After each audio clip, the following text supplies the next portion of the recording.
Hey guys, welcome back again to my channel. My name is Flavine. If this is your first time here, hi, I'm an international student based in Belgium. So in today's video, I'm just going to share my personal experience why my Belgian visa was refused the first time, and then how I reapplied, and why your visa can be denied in future, okay, and how to avoid some of these mistakes.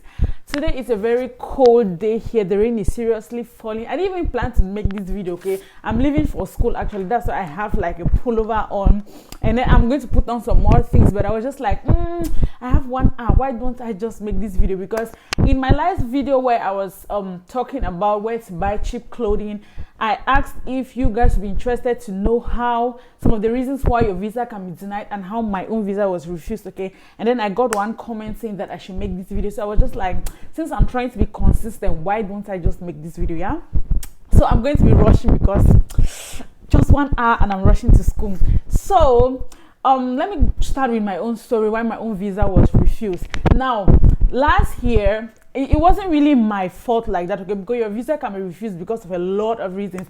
Now, last year, because of COVID-19 and all what the world was on standstill, offices were not opening, okay, so we did not start our processes early. And now, before we could know it, time has passed us by, okay, and before we could start the process, go to Viabel, do our interviews, and then put documents together, and then go and put it at VFS, it was already more than time, okay. It was more than time. So before they could process my own 1 month, it took like 2 months to process my own before they could process and then get back to me. They were like, oh, we cannot give you because it was more than time. Then I wrote to my school asking my school if there's something they can do, and my school was like, oh no, school has started, there's nothing we can really do. So I did not come last year. I had to wait the next year, start the process as early as possible, and I got the visa. So my own reason was that I did not start on time, and mind you, it was not my fault, okay. It was due to Corona and all of that, okay. So I'm going to go into some of the reasons why your visa can be denied, especially for student visas. I like to talk about student visas because that is where I have more experience. If you guys see this thing going dark and clear, know that like I said, it's raining and I'm using natural lighting and my phone, so the quality may be shaking a little bit.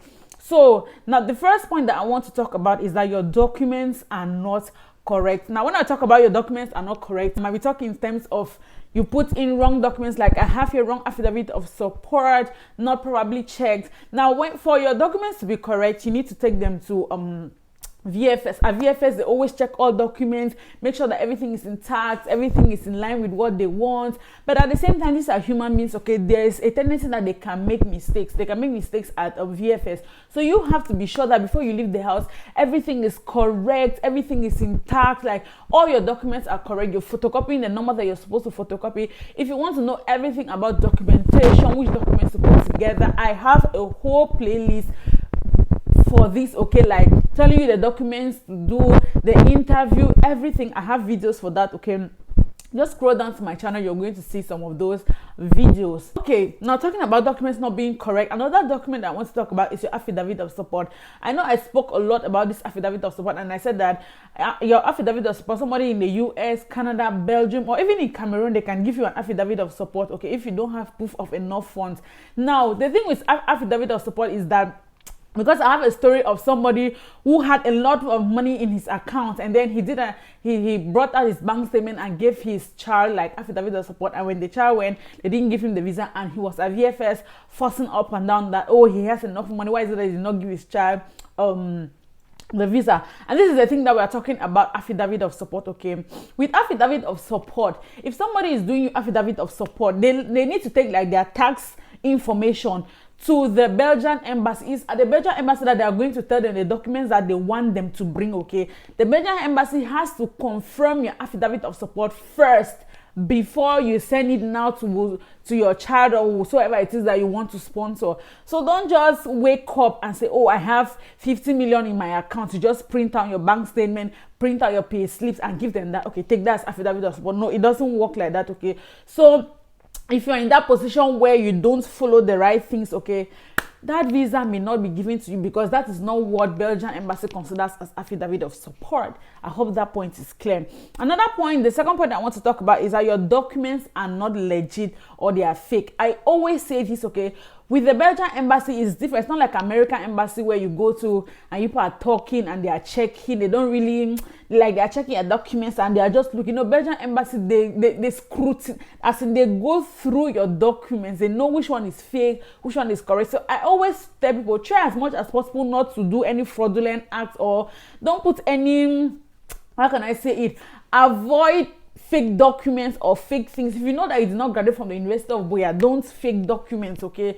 Try as much as possible not to fake documents, because they like it or not, these people already, they know how to check fake documents now. They know how to check. I don't know how they check it, but trust me, they can tell when something is fake and something is legit, okay? So if you know that you don't have legit documents, there's a high probability that you're not going to get that visa. The next one point that I want to talk about is interview gone wrong, and this is coming from a personal experience.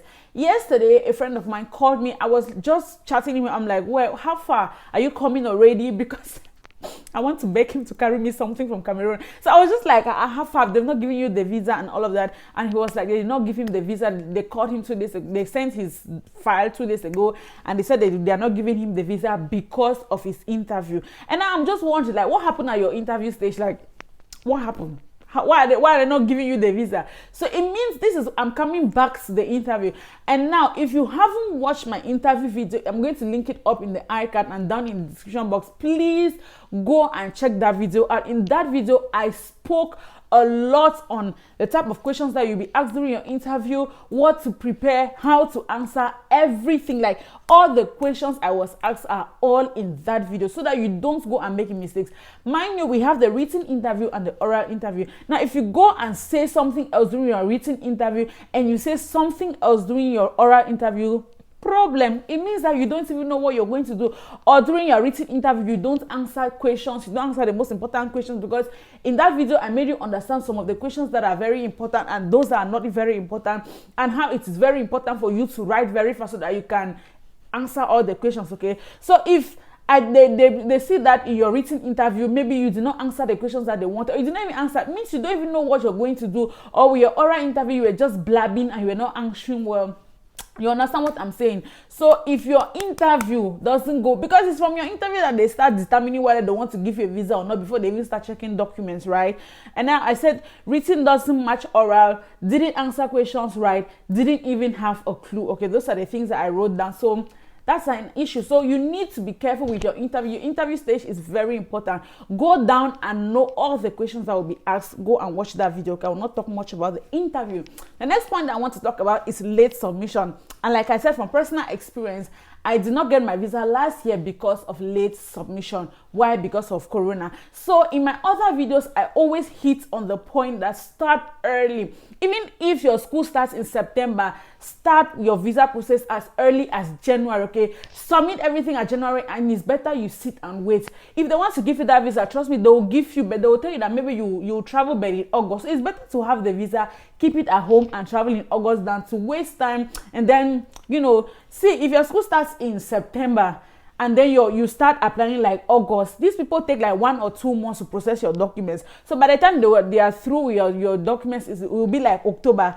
They are already checking. School has already started in September. You need to come here, because when you come here, you need like 1 month to put all your documents again together, go to the commune. I'm going to make a separate video on the things to do when you just come, right? How to settle in. So if you come now, you need to settle in, get your residence permit and all of that. How are you going to? So they check all of those things. So if you don't start early, they're not going to give you. You understand? So it's good for you to start early. Late submission, it may make them not to give you that visa. The next point that I want to talk about is legal issues. Legal issues is very important. If probably you're not coming from maybe my country, let's say you're coming from another country, let's say US, France, any other country, okay? And then they go through your records and see that this person has been involved in some criminal acts, criminal issues, some really life-threatening and serious criminal issues, there's a high probability that they are not going to give you that visa, because they don't want criminals in their country. They don't want a troublemaker. They don't want somebody that may come and cause problems in Belgium, okay? That is why if you are in Cameroon, the most important document that they always ask is our non-conviction, okay? I spoke about this in the other videos.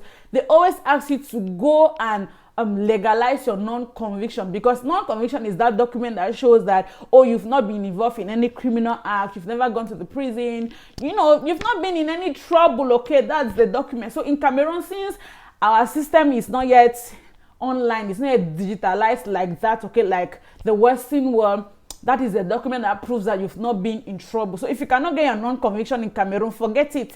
You're not gonna get that visa, okay? You're not gonna get that visa. And also, if you're coming from another country and they are able to get your data and say that this person is a troublemaker, this person is going to bring us trouble and wahala, I'm very sorry, they're not going to give you that visa, okay? So you need to be very careful. Don't get into trouble, okay? Don't get into trouble. And even when you come here, don't get into trouble, because if you come here and you're a troublemaker, there's a high probability that they will not extend your stay. Yeah. And the next point I want to talk about is passport invalidity. My phone was ringing, so I had to drop the call. And so this is the issue that started with me. If you've watched my other videos, you hear me hammering on this passport thing. My visa was given months ago, but because of passport issue, they did not stamp my visa.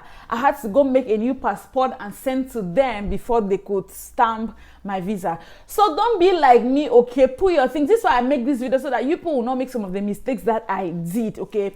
With passport, this is what I always tell people. If your program that you're coming here to study is 1 year, make sure that your passport is like, it expires in like 3 years or 2 years ahead of time, okay? You cannot want to come here and do maybe a program for 2 years and your passport will expire in less than a year or in less than 2 years. They will never stamp on that, okay? If a good person is not on your file, they will send it back to you. Or if they are good, like they were good on my own, they will now call you and say, we are sending your passport, send us a new passport. Mind you, my program is just 1 year and my passport was going to expire after 1 year, but they did not stamp on top. So always make sure that your passport is valid and has years before it expires, okay? Always check your passport. So passport is another big thing. If your passport is not valid enough, forget it. They are not going to stamp on it. And if it's maybe a fraudulent passport or it's not a very good registered passport, you're still going to be in trouble. The next point I want to talk is lack of proof of accommodation, okay? This is where your affidavit of support comes in. In my affidavit of support, it's clearly stated that my sponsor is going to sponsor me, and then I'm coming here to live with my sponsor, okay? Even during the interview, I kept saying that I am coming here to live with my sponsor. So my sponsor is the one that is taking charge. So a lot of students at times get student accommodation, like in the school where you're going to, like me, I go to Vrij University Brussels, that's VUB. You can always check with the school to see if you can get student accommodation, or probably you have family here or friends or somebody that you can always use their address, like just to prove that you have a place you go. Like they want to know where you're going to live, like where you're not going to remain at the airport, are you? No, you're not going to remain at the airport, right? You're going to go to somewhere. So they need proof of accommodation. Proof of accommodation. I know that at times they don't ask everybody, but it's always good to be on a safe side, like to know that, okay, maybe I'm going to be here, I'm going to be here, okay? You get the point, yeah. The next point I want to talk about is unfavorable visa situation, and this is my last point. Shit happens, okay? Things happen. By unfavorable visa situation, I mean that at times, probably it's not just your time. Maybe they don't just want to give you. And at times too, what I always hear is that with the Belgian embassy in Cameroon, they have like a particular number of students that they take per year.